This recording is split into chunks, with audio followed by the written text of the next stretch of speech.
अस्सलाम अलैकुम दोस्तों। शायर जिन्नात नगरी के दो जिन्नों शायर और काराका की पुर इसरार कहानी। एक खैर का परतू था और दूसरा शर का मुजस्समा।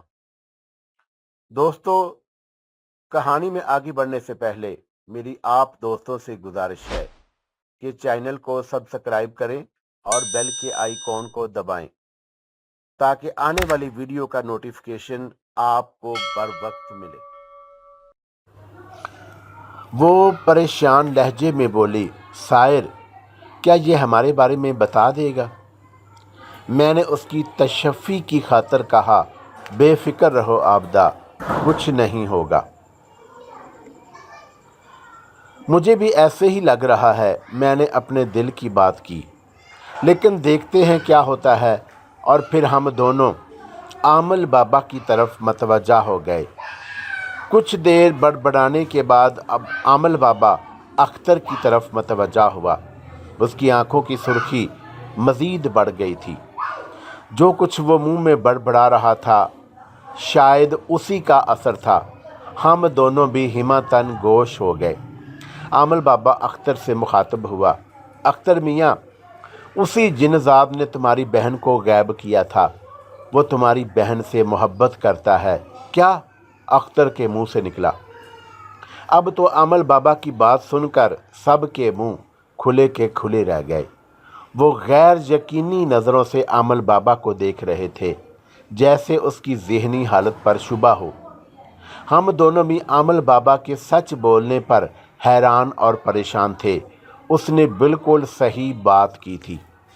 अब की बार आबदा के वालिद ने आमल बाबा से दरियाफ्त किया, आमल बाबा, क्या आप सच कह रहे हैं? मुझे झूठ बोलने की क्या ज़रूरत है? आमल बाबा ने करख्त लहजे में कहा, मेरे मुवक्किल कभी झूठ नहीं बोलते। मैंने जो बताया है वो बिल्कुल सच है। वो जिन्नजाद इसी घर में दरख्त पर रहता है। अब की बार वो सब दरख्त की तरफ देखने लगे, जैसे मैं उन्हें दिखाई दूंगा। आबदा की हालत भी दीदनी थी और उसके चेहरे पर खौफ के साए लहरा रहे थे।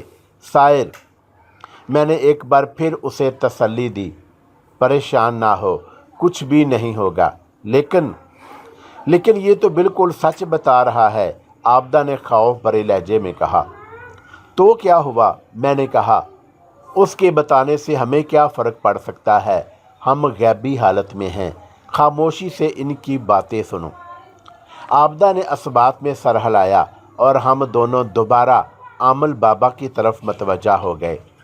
आमल बाबा कह रहा था, मेरी बात गौर से सुनो। तुम्हारी बेटी आबदा पाक दामन है और उसकी इज्जत महफूज है। जिस किसी ने भी आबदा की तरफ मैली आंख से देखा है, उस जिन्नजाद ने उसका बहुत बुरा हशर किया है। यूँ समझ लो कि उसी जिन्नजाद की बदौलत आबदा की इज्जत महफूज रही है। अगर वो ना होता तो शायद तुम कभी भी आबदा को ना देख सकते और उसे कोठे पर बिठा दिया गया होता। वो सब सकते की आलम में आमल बाबा की बात सुन रहे थे। मेरी कैफियत भी उनसे अलग ना थी, इसलिए कि उसने सारी बात मनो अन यूं बता दी जैसे ये सब कुछ उसकी आंखों के सामने हुआ हो। एक बार फिर गहरी खामोशी ने बसेरा कर लिया, गोया हमें सांप सूंघ गया हो। और उस आमल बाबा के पास यकीनन ख़ास ताकतें थीं, जिनकी बदौलत उसे हमारे बारे में सब कुछ मालूम है, वरना इतना सब कुछ मालूम होना किसी आम आमल के बस की बात नहीं। वो लड़का जिसकी खातर आबदा घर से भागी थी, वो कहाँ रहता है? अख्तर ने कुछ लम्हों की खामोशी के बाद पूछा। वो? आमल बाबा ने वो को लंबा खींचा। उसका नाम जहांगीर है और वो साहिवाल में रहता है। वो एक नंबर का धोखेबाज और फराडी लड़का है।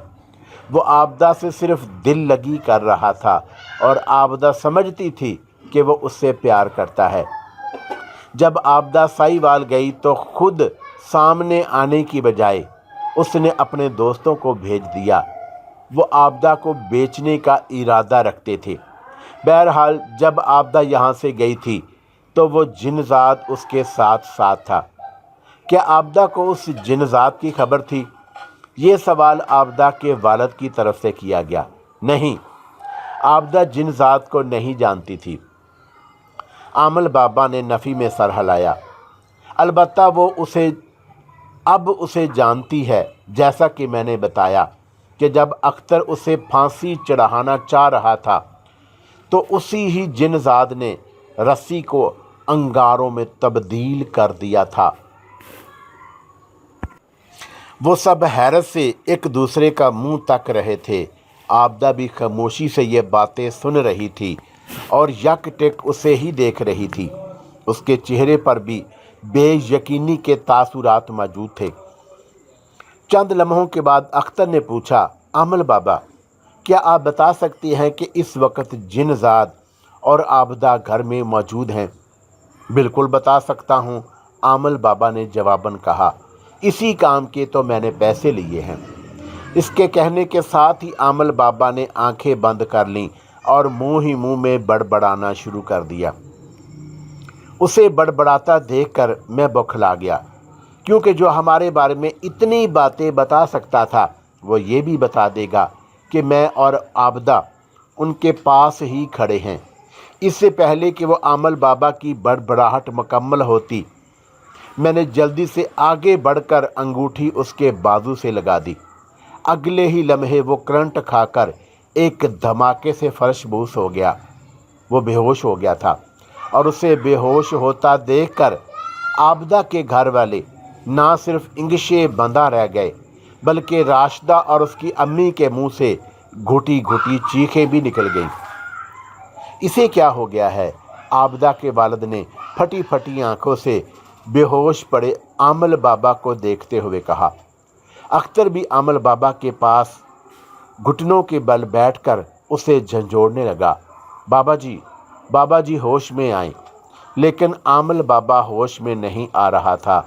सब की कोशिशें बेकार साबित हो रही थीं। तभी आबदा सरसराती आवाज़ में मुझसे मुखातब हुई, साहिर, क्या तुमने इसे मार दिया है? मैंने आबदा की तरफ देखा। नहीं, ये सिर्फ बेहोश हो गया है, मैंने उसे जवाबन कहा। अगर मैं इसे बेहोश ना करता तो इसने हमारी मौजूदगी के बारे में बता देना था। तो इससे क्या फ़र्क पड़ता? वो बोली। फ़र्क पड़ता है, मैंने जवाबन कहा।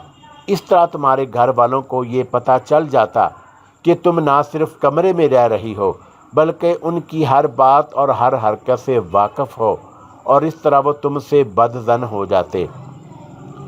आबदा ने हंकारी भरी, लेकिन ये होश में भी तो आकर बता सकता है। नहीं बताएगा, मैंने ज़ेर लब मुस्कुराते हुए यकीन से कहा। मैंने इसके जहन से अपने बारे में सारी बातें मिटा दी हैं। होश में आने के बाद इसे कुछ भी याद नहीं रहेगा, लेकिन ये होश में क्यों नहीं आ रहा? आ जाएगा। अचानक आबदा ज़ेर लब मुस्कुरा दी। मुझे समझ नहीं आई कि वो किस बात पर मुस्कुरा रही है। मैंने पूछा, तुम क्यों मुस्कुरा रही हो? सायरा, खुदा का शुक्र है कि इसने मेरे घर वालों को मेरी पाक दामनी का बता दिया। हाँ, ये अच्छा हो गया है। अब मैं मुतमिन हूँ। तुम मुतमिन हो तो मुझे बहुत खुशी हो रही है। शायद तुम्हारा भी शुक्रिया, क्योंकि ये सब कुछ तुम्हारी ही बदौलत हुआ है। वो ज़ेर लब मुस्कुराती हुई बोली। मैं भी मुस्कुरा दिया। अख्तर और उसके अबू मिलकर आमल बाबा को उठाकर चारपाई पर लिटा चुके थे। इस दौरान राशिदा नहाने वाले डब्बे में पानी भर कर ले आई और अब अख्तर पानी के छींटे आमल बाबा के चेहरे पर मार कर उसे होश में लाने की कोशिश कर रहा था, और कुछ ही देर के बाद आमल बाबा होश में आ गया। होश में आते ही वो चीख मार कर उठ बैठा और आंखें फाड़ कर इधर उधर देखने लगा, और फिर जब उसने अख्तर और उसके घर वालों को देखा तो उसके चेहरे पर हैरत के तासुरात उभर आए। कौन हो तुम? और उसकी बात सुनकर सब हैरान रह गए। अख्तर ने हैरत में डूबी आवाज़ में जवाब दिया, आमल बाबा, मैं हूँ अख्तर। अख्तर? कौन अख्तर? मैं मुस्कुरा दिया, क्योंकि आमल बाबा की याददाश्त से सब कुछ महू हो चुका था। लेकिन अख्तर और बाकी अफराद हनूज़े परेशान थे। अख्तर ने दोबारा कहा, आमल बाबा, मैं आपको अपनी बहन के गायब होने के हवाले से यहाँ लाया था। आपने बताया कि मेरी बहन पर एक जिन्नज़ात का साया है। क्या आप भूल गए हैं? तुम्हारी बहन? कौन तुम्हारी बहन?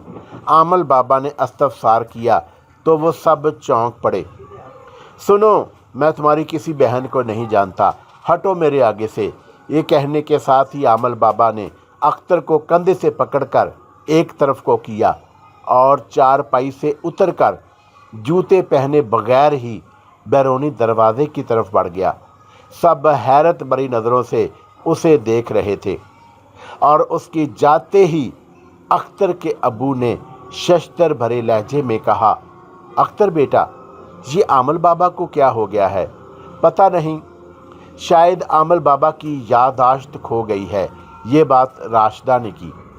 लेकिन ये बेहोश कैसे हो गया, ये बात समझ में नहीं आ रही। अख्तर के वालिद हनूज परेशान थे। अब क्या करेंगे? अख्तर की अम्मी ने इस्तफसार किया। अख्तर ने कंधे उचकाए, पता नहीं, बहरहाल मैं कल दोबारा उसके पास जाऊंगा। वो कुछ देर इसी हवाले से बातें करते रहे और फिर वो सब ड्राइंग रूम में चले गए। तो मैंने भी आबदा को कमरे में जाने का कहा। आबदा चली गई तो मैं दरख्त की शाख पर जाकर लेट गया। वक्ती तौर पर तो ये मसला हल हो गया था और साद शुक्र के अख्तर के घर वालों ने आबदा की पाक दामनी का सुन लिया था। लेकिन आगे क्या सूरत हाल बनती है, मैं उसके बारे में नहीं जानता था। अख्तर अगले रोज़ ज़ुबानी ही मुझे पता चला कि उनके घर के से जाने के बाद आमल बाबा को तेज़ बुखार हो गया था और उसकी हालत बहुत बिगड़ गई थी। उस पर बार बार गशी के दौरे पड़ रहे थे। अचानक वो बेहोश हो जाता और ख़ुद ही होश में आकर चीखें मारना शुरू कर देता। उसकी घर वाले उसकी हालत पर परेशान हो गए थे, इसलिए फौरी तौर पर उसे डॉक्टर के पास ले गए। लेकिन अभी तक उसकी तबीयत नहीं संभल पाई। वो ताहाल किसी चीज़ के ज़ेरे असर है।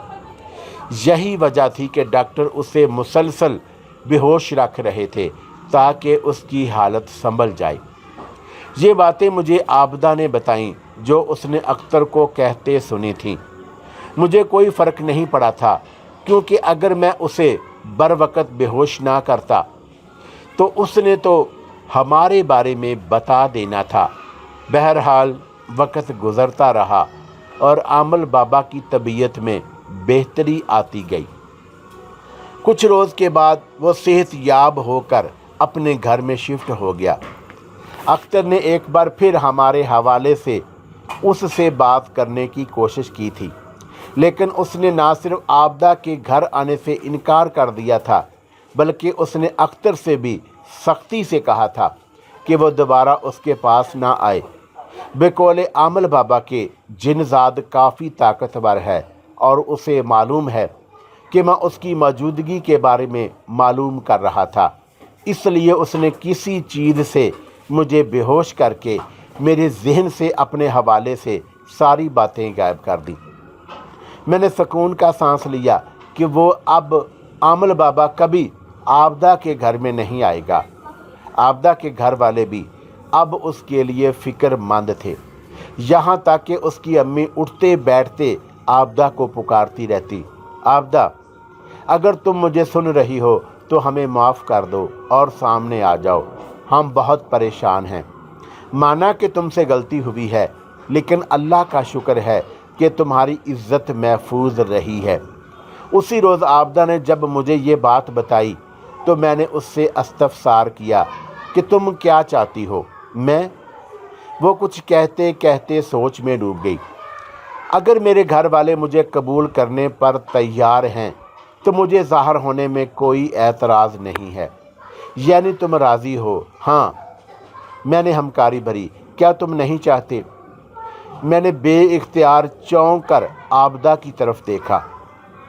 मैं भी तो यही चाहता हूँ, लेकिन लेकिन क्या?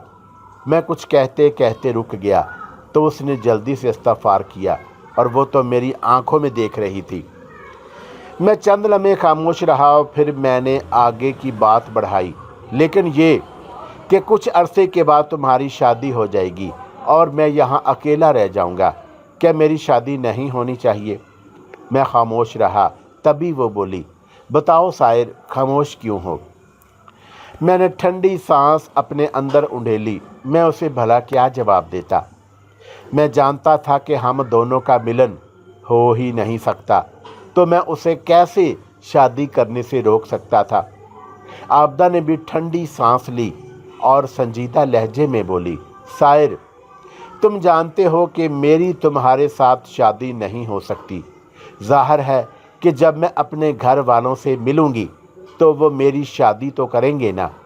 अगर तुम चाहते हो कि मैं शादी ना करूं तो फिर मुझे ज़ाहिर मत करो, मुझे गैबी हालत में ही रहने दो। हम दोनों इसी तरह ज़िंदगी गुजार लेंगे। यानी तुम मेरी खातिर शादी नहीं करोगी? मैंने जल्दी से कहा। हाँ, उसने जवाबन कहा, लेकिन शर्त वही है कि तुम मुझे गैबी हालत में रखोगे। लेकिन इस तरह तो तुम कभी भी अपने घर वालों से नहीं मिल पाओगी, मैंने संजीदा लहजे में कहा।